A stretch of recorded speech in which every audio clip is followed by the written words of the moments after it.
مصر کے بادشاہ نے اپنی بیٹی نکاح میں دی، واپس آئے، اولاد کوئی نہیں، 2 بیویاں، 86 برس کی عمر ہو گئی، مانگتے مانگتے مانگتے 60 سال کی دعاؤں کے بعد اللہ نے بیٹا دیا، اسماعیل۔ اور ابھی وہ چند دن کے تھے کہ اللہ کی طرف سے اشارہ ہوا، ان لے کے نکل، ان لے کے نکل۔ کدھر؟ اللہ نے سارا کے دل میں ڈال دیا، کھچاؤ، دل بند کر۔ سارا کہے بڑی بیوی، انہوں میری اکھیاں تو دور کر، میرا دل کٹیندہ ہے، انہوں اولاد ہوگی مینوں نہیں ہوئی، انہوں میری اکھیاں تو دور کر، میں نہیں ویکھ سکتی۔ انہوں نے سمجھا سوکن پنا ہے۔ جبریل آ گیا کہ اللہ تعالیٰ فرما رہے ہیں جیسے کہہ رہی ہے ویسے کرو، لے جاؤ۔ کہ اللہ کہاں لے جاؤں؟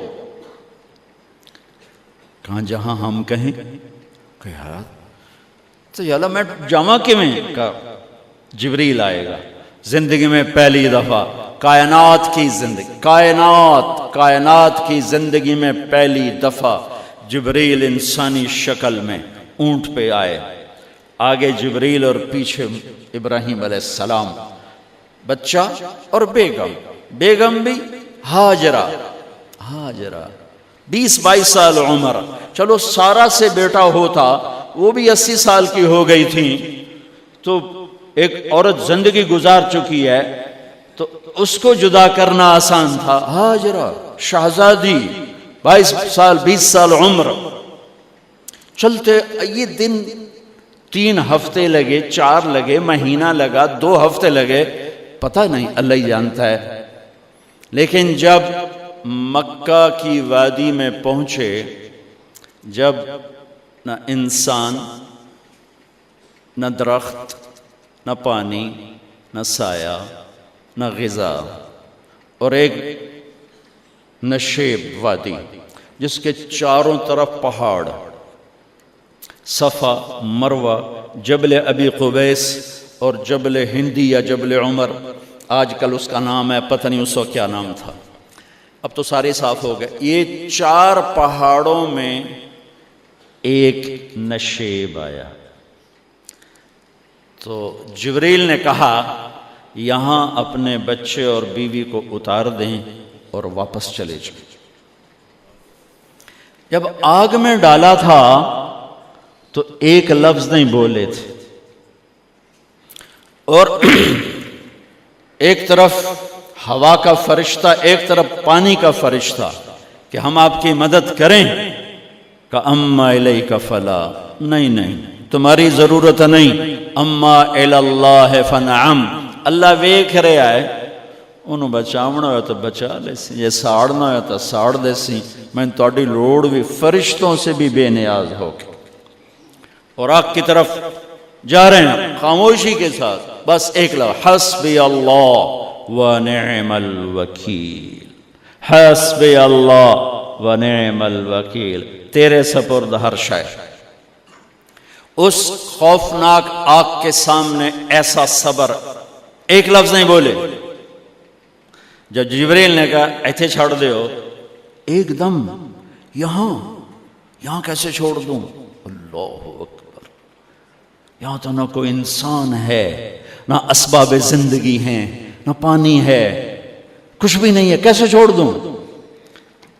کہا آپ کے رب کا فرمان ہے یہیں چھوڑنا ہے، کہ اس بچے کی پشت سے آخری نبی تشریف لائیں گے اور اس وادی کو میں تشریف لائیں گے۔ اسلمت لرب العالمین، ٹھیک چھوڑ دے۔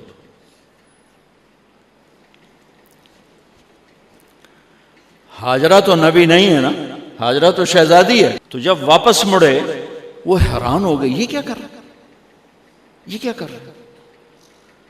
تو انہوں نے پوچھنا شروع کیا، اب کیا، یہ کیا، مجھے کیوں چھوڑ کے جا رہا ہو؟ امر، خاموش، جواب نہیں دینا۔ بچہ گود میں ہے، تصور کرو 4000 سال پہلے دا مکہ میں کیویں وکھائی، میں آپ نہیں ویکھ سکدا تو انہوں کیویں وکھائی؟ کالے پہاڑ، انسان نہیں، ہوا کی سنسناہٹ، دھوپ کی تپش، پہاڑ کی آگ، پتہ نہیں کون سا مہینہ تھا اللہ ہی جانے، اور وہ جاری ہیں ساتھ ساتھ. کیوں میرا قصور کی ہے، میں نے چھڑیا کیوں گئی، جاندہ کدے پہ ہیں، کوئی گل تو دس.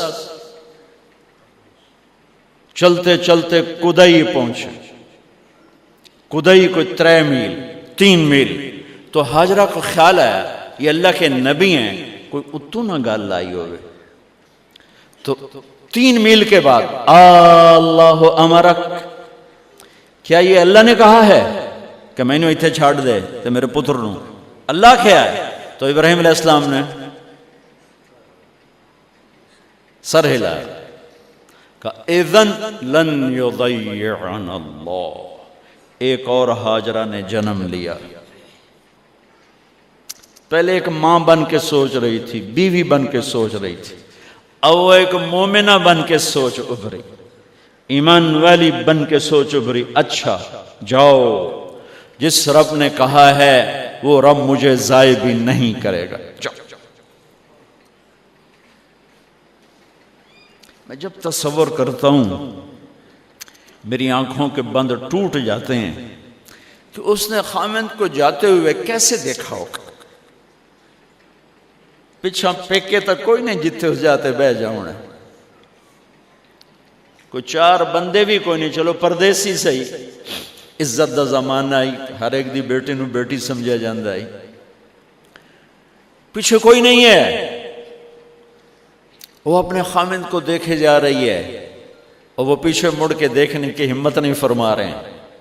جب وہ چلتے چلتے پہاڑ کی چوٹی سے نیچے اترے، پھر وہ بوجھل قدموں سے واپس ہوئی.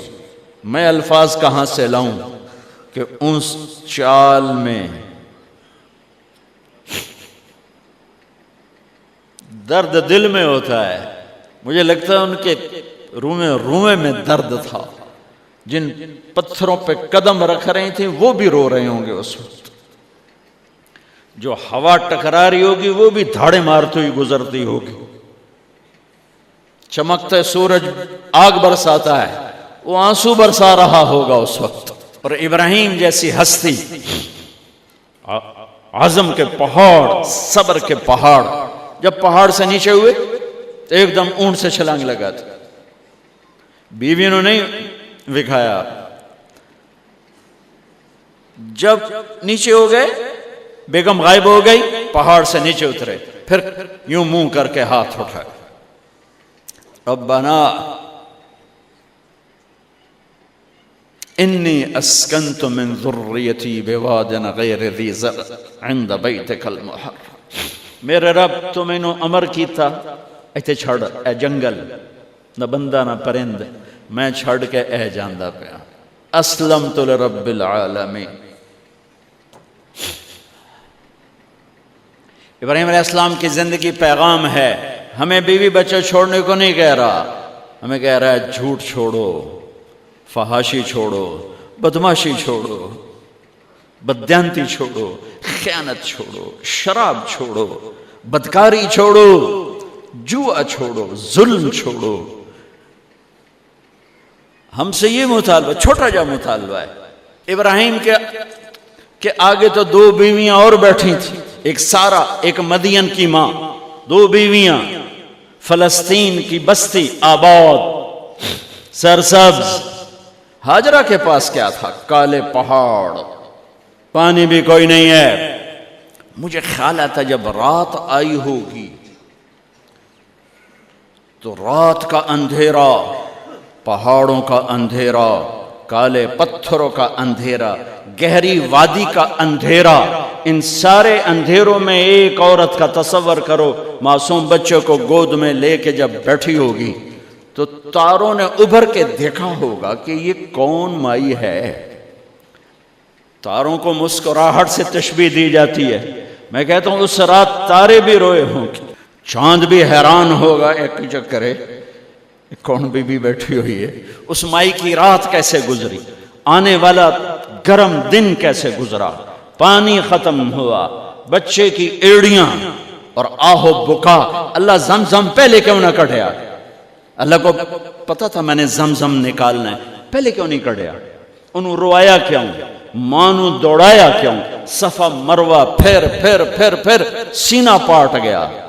یہ میرے اللہ نے دنیا کو امتحان کی جگہ بنایا ہے۔ وہ الف لام میم احسب الناس ان يتركوا ان يقولوا آمنا وهم لا يفتنون ولقد فتنا الذين من قبلهم فليعلمن الله الذين صدقوا وليعلمن الكاذبين۔ میں تسی کلمہ پڑھا ہے نا میرا، اب میں امتحان لوں گا۔ تسی پہلی تو دوئی چ نہیں جاون دین دیو جب تے امتحان پاس نہ کرے۔ پہلی تو دوئی بھی کوئی کلاس ہوندی نہیں، امتحان دیو امتحان دیو، پاس ہو گئے چلو ہن دوئی بہاؤ، نہیں پچھا لے جاؤ۔ ہے میرا اللہ کہتا تمہیں جنت دینی ہے، اپنی رضا دینی ہے، تھوڑا تو میں نو کھڑکاون دیو، کچھ تو میں کھڑکاواں گا، لیکن اوئے ہائے اتنا نہیں۔ جب میں صفا مروہ چلتا ہوں تو مجھے اماں ہاجرہ کا خیال آتا ہے کہ ہم تو گیلری میں چل رہے ہیں بڑے آرام سے، وہ تو ایک پہاڑ پہ چڑھتی اترتی، دوسرے پہ چڑھتی اترتی، انہیں پتا تھا اللہ کی قسم کوئی انسان نہیں، لیکن بچے کو تڑپنا دیکھ نہیں رہی ماں، دیکھنے کی جرت نہیں ہے۔ صفا مروہ صفا مروہ صفا مروہ صفا مروہ، 7 چکر کے بعد نا وہ ہمت جواب دے گئی۔ اگر ہمت ہوتی تو شاید وہ اور چلتی، اور بے بس ہو کے گری ہیں، اور آخری نظر بیٹے کو دیکھنا چاہا کہ میں ایتھے مر جاواں او اتھے مر جاوے، نہ او میرا مرنا ویکھے نہ میں او دا مرنا ویکھ۔ جس امت کی بنیاد اتنی بڑی قربانی پر ہو، وہ امت کہے سود کے بغیر گزارا نہیں، جھوٹ کے بغیر گزارا۔ سارے بازار کے تاجروں سے پوچھو، کہتے ہیں جھوٹ کے بغیر دکانداری نہیں۔ اس سارے میں وکیلوں کو کیا کہوں، قانونی کالا ہے، وہ کہتے ہیں جھوٹ کے بغیر کیس نہیں۔ سیاستدانوں سے پوچھو، جھوٹ کے بغیر سیاست نہیں۔ کہاں سے لائے ہو یہ علم؟ کس کو جھٹلا رہے ہو؟ اپنے نبی کو؟ کون سے پیمانے بنا دیے تم نے؟ تو کلمہ توحید و رسالت کے، عشق رسول کے کون سے پیمانے بنائے ہیں؟ میرے نبی نے فرمایا میرا امتی ہر گناہ کر سکتا ہے، ایک جھوٹ کبھی نہیں بولے گا، ایک دھوکہ کبھی نہیں دے گا۔ سارا پاکستان جھوٹ اور دھوکے کا گٹر بن گیا ہے۔ بازار، شہر، دیہات، منڈیاں، فیکٹریاں، وزارتیں، صدارتیں، دفاتر، عدالتیں، جس ملک کی عدالت ظلم و ستم پر اٹھ رہے ہو، میں کتھے جا کے ہنج کڈھا، کتھے جا کے ٹکر مارا۔ یہ ہاجرہ کا قصہ اس لیے ہے کہ اللہ پر ہر چیز قربان کرو۔ قربان نہیں، اللہ ہر ایک سے نہیں لیتا، وہ حسین جیسوں سے لی، وہ ابراہیم جیسوں سے لی، وہ صحابہ سے لی۔ ایسی ہمیں گندگی کے کیڑے، تو وہ گر گئیں کہ میں یہاں مر جاؤں، اسماعیل وہاں مر جائے، اور نو میں نے ویکھے میں نے ویکھے، لیکن ایک ایسے الوداعی نظر ڈالی کہ پتہ نہیں کہ میں مردہ پہ ہے۔ تو میرے رب کا غیبی نظام حرکت میں آ چکا تھا۔ ایک خوبصورت جوان کو دیکھا جو وہاں کھڑا ہوا ہے، تو ماں کی ممتا نے پھر انگڑائی لی اور پھر دوڑی، ساری تھکاوٹوں کو بھلا کر، پھٹے ہوئے سینے کو بھلا کر قریب آئیں تو وہ تو غائب ہو چکا تھا۔ جبریل انسانی شکل میں پر مارا، بچے کی ایڑیوں سے زمزم نکالا، پانی کا چشمہ نکالا، اور وہ غائب، اور پانی ابل رہا تھا۔ ان کا زمزم زمزم، عبرانی زبان میں زمزم، رک جا رک جا۔ میرے نبی نے کہا اللہ میری ماں کا بھلا کرے، وہ زمزم نہ کہتی تو یہ پورا اللہ دریا بنا دیتے، پر اللہ نے انہوں کھوئی بڑھاونا ہی، دریا نہیں بڑھاونا۔ کیا پانی ہے؟ کنویں کا پانی کھڑا ہو، بیچ میں مینڈک پیدا ہو جاتے ہیں، کیڑے پیدا ہو جاتے ہیں، کتنے پونگ پیدا ہو جاتے ہیں، مچھر پیدا ہو جاتے ہیں، اس میں گھاس نکل آتی ہے، کائی نکل آتی ہے، ساری دنیا میں پھر کے جاؤ دیکھو، واحد زمزم کا کنواں ہے جس میں مینڈک پیدا نہیں ہوتا، کیڑے پیدا نہیں ہوتے، پونگ پیدا نہیں ہوتے، کوئی مچھر پیدا نہیں ہوتا، کوئی گھاس پیدا نہیں ہوتا، کوئی کائی پیدا نہیں ہوتی، صاف شفاف. اور جو ہی اوپر سے موٹر چلتی ہے پانی کو کھینچنے کے لیے تو 6-7 سوراخ ہیں. سب سے بڑا سوراخ بیت اللہ کی طرف ہے، حجر اسود کی طرف ہے، اس سے پانی ابلتا ہے طوفان کی طرح، اور جو ہی موٹر بند ہوتی ہے تو وہ چشمے کا پانی، وہ سوراخوں سے پانی بند ہو جاتا ہے. یہ میرے رب کی مدد، نصرت، کہ تم اللہ کو راضی کرنے کے لیے قدم اٹھاؤ، تمہارا ہاتھ پکڑ لے، تم اس کی رحمت تمہیں اپنی چھاؤں میں لے لے گی.